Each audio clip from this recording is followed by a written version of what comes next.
Hello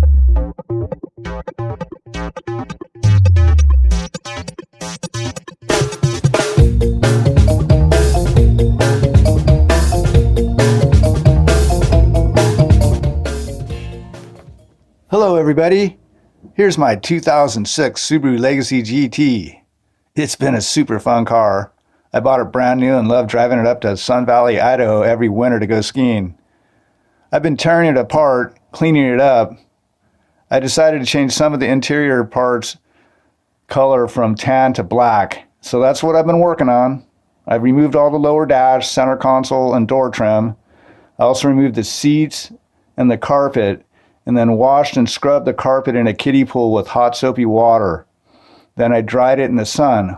Once the carpet was completely dry, I used SEM 15243 Color Coat to dye the carpet black. It was tan with a bunch of stains before. I just put the back seats back in.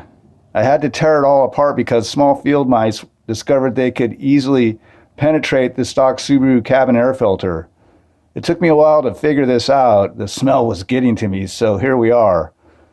To prevent another infestation, I'm installing a K&N reusable cabin air filter that has a steel screen and a rubber frame, which will make it impossible for the mice to get by. I cleaned the interior thoroughly.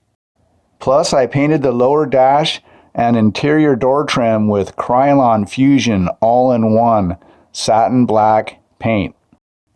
Here's some photos showing my progress.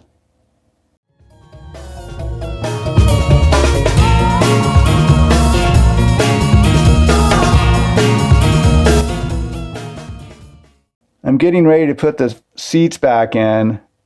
I'm planning on putting black seat covers on the seats, so I painted the base of the seats black to match. That's about it for now. Thanks for watching.